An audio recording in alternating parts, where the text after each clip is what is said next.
Shalom, shalom. All right, shalom, shalom. First and foremost, as always, want to give all the praise, honor, and glory to Yahweh, Bahashim, Yahweh Shai, Bahashim, Rakaha Kodash. Double honor to the apostles and elders of Great Millstone that taught us this truth through the Holy Spirit. And as always, I would like to give a special peace and blessings and salutations to the Lord's hopeful elect. All right, I'm the brother Zion. And Lord willing, this lesson is edifying to feed the sheep and the lambs of Yahweh, Bahashim, Yahweh Shai. And this lesson is going to be inspired off of a lot of war talks, that's been going on and in the land, and pretty much that's basically what we've been seeing is talks about war. Esau likes to put that the talks of war on his mainstream media, but in order to really dig into the micro CHIP and the implementation of what he wants to do to the people, you have to go to alternative news stations and you have to do a little more digging. He's not blasting that on the news like he's doing these war talks. And us brothers in the truth, we understand that there can be hundreds and thousands of articles that come out every day. Not necessarily hundreds of thousands, but hundreds of articles that can come out every day pertaining war. But we understand that none of that's going to happen until the micro CHIP is implemented and the hour of temptation is basically forced upon the people. All right. And I was joking with the brother Gabar in the group chat the other day because he's one of the brothers where he's up on a lot of news and he's constantly watching, He posts a lot of information and he was going into war. And I said, ain't none of those missiles getting fired off until that micro CHIP is implemented. And he started laughing, because we get excited when we see these things. Like there was just something that came out the other day about Trump. Basically, he was threatening Iran, if they didn't come up with like a nuclear deal or something like that. And basically he said out of his own mouth, he said it's looking bad for Iran because he doesn't want them to have a lot of nuclear capabilities, right? So we hear these different talks and these different conversations on war, but those missiles are not going to be fired off because then that will be skipping the micro CHIP prophecy, all right, which we know that has to be implemented. The hour of temptation is centered around the micro CHIP being implemented and forced upon the people because it says the whole world is going to be tried, right? So yeah, like I said, we get excited when we see these different articles and information coming out, but we have to understand because we're men of understanding, right?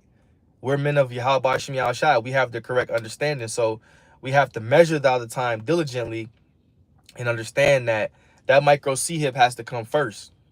All right. And like Apostle Tahar always says, once that's implemented, everything is going to speed up very, very quickly. Now, rather they use a staged war event to push that micro CHIP, because that's what they did during the time of 9/11. What they do, they used war to bring in different laws, and that whole 9/11 changed up a lot of shit, man. So yeah, Esau Edom could use a double F, a false to bring it in. But we know the grand finale as far as World War III is not going to be established, and those missiles are not going to launch until that micro CHIP prophecy comes first. All right. So now that we have that understanding, this is Jeremiah chapter 51 and verse 46. It says, "And lest your heart faint, and ye fear for the rumor that shall be heard in the land. The rumor shall both come 1 year, and after that in another year shall a rumor come."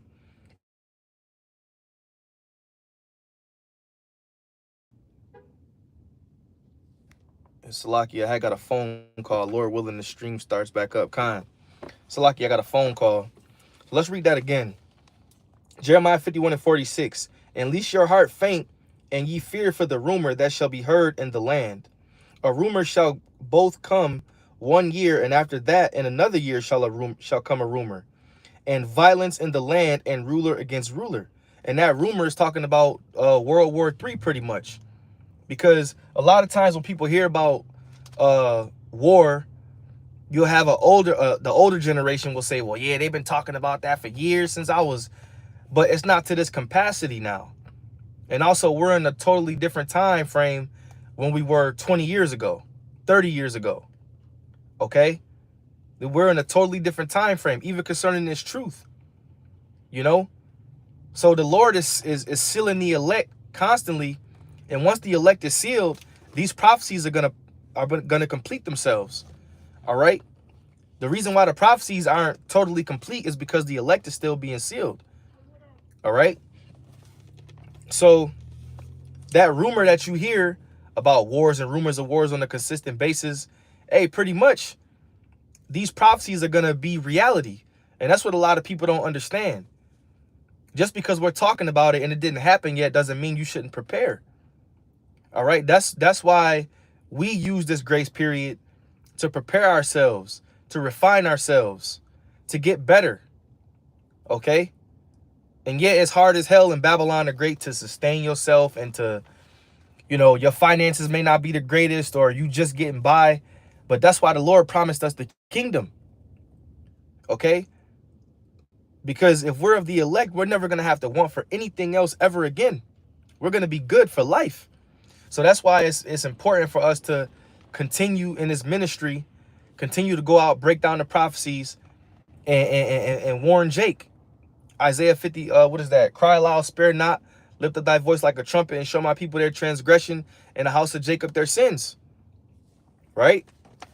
So it says, therefore, behold, Jeremiah 51:47, the days come that I will do judgment upon the graven images of Babylon, and her whole land shall be confounded, and all her slain shall fall in the midst of her. Then the heaven and the earth and all that is therein shall sing for Babylon, for her spoilers that shall come unto her from the north, saith the Lord. It says, and Babylon have caused the slain of Israel to fall, so at Babylon shall Babylon shall fall the slain of all the earth. And I want to skip to Salakia. These letters are small, so it's kind of hard to read these ones in this Bible. 54, it says, a sound of cry cometh from Babylon, and a great destruction from the land of the Chaldeans, because the Lord have spoiled Babylon and destroyed out of her the great voice. When her waves do roar like great waters, a noise of the voice is uttered. So before any of these prophecies take place, Babylon being destroyed, the arrows of the Lord's indignation destroying this place, we understand that first Revelation 13 has to take place. Revelation 13 and 16, which is that micro C hit, right? This is Jeremiah chapter 50 and verse 22. It says, a sound of battle is in the land and of great destruction. How is the hammer of the whole earth cut asunder and broken? How has Babylon become a desolation among the nations? I have laid a snare for thee, and thou art also taken, O Babylon, and thou was not aware. Thou art found and also caught, because thou hast striven against the Lord. The Lord hath opened up his armory and brought forth the weapons of his indignation.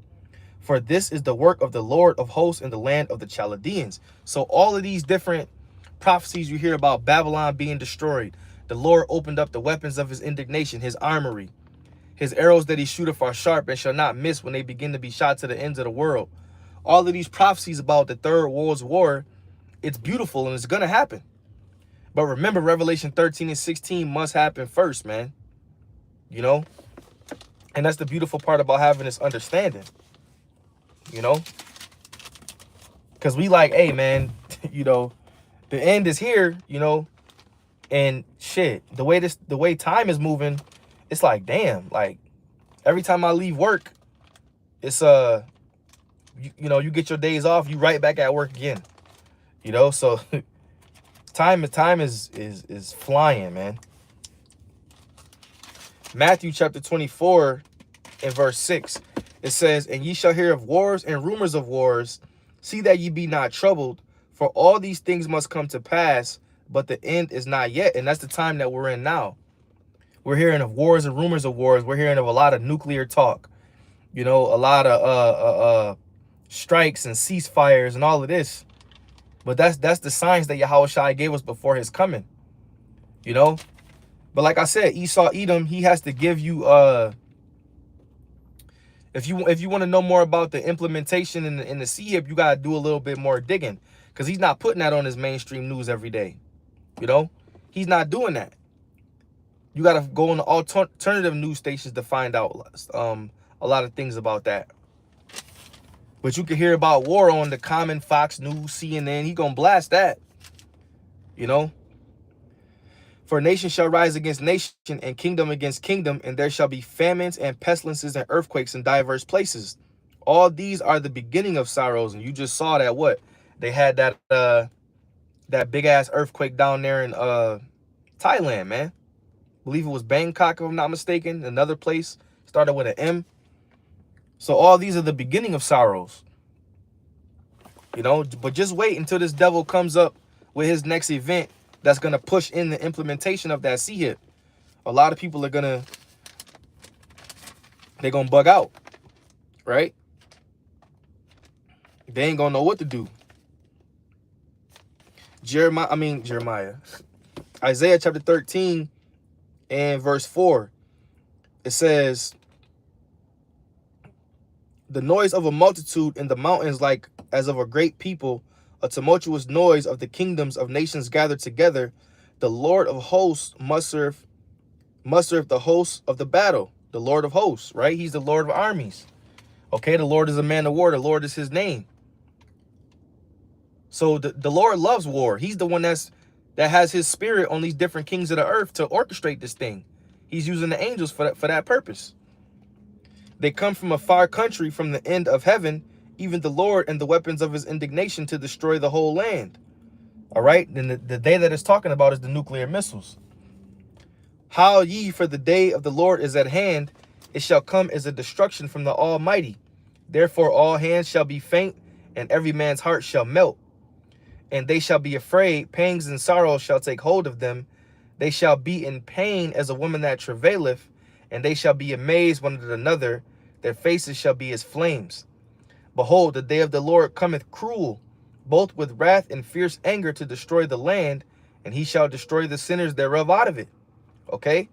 So the day of the Lord cometh cruel, both with wrath and fierce anger, and he shall do what? Destroy the sinners thereof out of it. Hey, and we don't want to be a part of that destruction. We want to be a part of the deliverance. We want that first trip on the chariot. Lord willing, we're of the elect. We want to be a part of the first fruits, man. Because this second death is definitely nothing to play with. But on top of that, before the second death hits, all right, I always like to say there's going to be a series of events that takes place on the earth that you're going to need protection from, man. You know, you're going to need protection from it. So we have to have Yahweh Shem Yahushai for a covering for this hour of temptation and the thermonuclear destruction that's going to hit. All right. Revelation chapter 13 and verse 15. It says, and he had power to give life unto the image of the beast, that the image of the beast should both speak and cause that as many that would have not worshipped the image of the beast should be killed. So there's going to be a lot of killing going on for the ones who don't want to worship his image, which is this system, this matrix you see around us, and the ones that don't want to take his mark. Okay? And he caused of all, both small and great, rich and poor, free and bond, to receive a mark in their right hand or in their foreheads. All right? Charagma, which is physical. There's no getting around. There's nothing spiritual about it. It's physical. All right? And the deeper you dive into those words, the more you see that it's a physical mark. Okay? It starts to go into an instrument that pricks the skin. I did plenty of breakdowns on it before. I might get back into it just to refresh, you know? And the Wadati Yahweh Shem Yahushai for the apostles to show us the true breakdown of that, because there's so many camps out there that's lost on the mark of the beast breakdown, man. I mean, it's plain as day, but I guess if your pineal gland is clogged and you can't get understanding, you're not going to get it, you know? So The Wadi Ha'abashim Yahushai for allowing us to get the understanding on the micro C hip, man. Because imagine if you was one of those dudes walking around thinking it's a spiritual mark. You'd be completely lost. And that no man might buy or sell, which proves that it's going to be currency, except he that had the mark or the name of the beast or the number of his name. And it was basically this thing that just came out.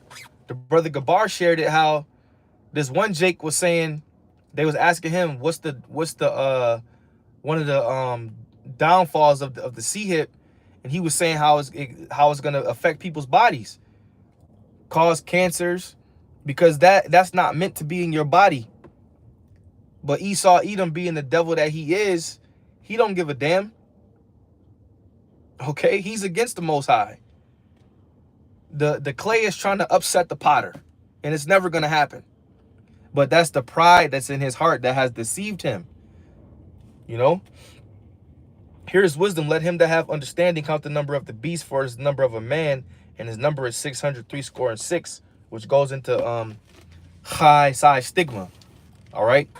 So that's pretty much it, brothers. You know, just, you know, we see these things being implemented into the earth and prophecies coming to pass, but you know, no matter how many rumors of war and how many articles come out on what these devils want to do, even though it does show the times that we're in, you know, that's not going to happen until that micro C hip hits, man. So, hey, we got to continue to be patient, continue to be faithful to the Lamb, you know, remain a good brother, remain humble, and remain diligent, okay?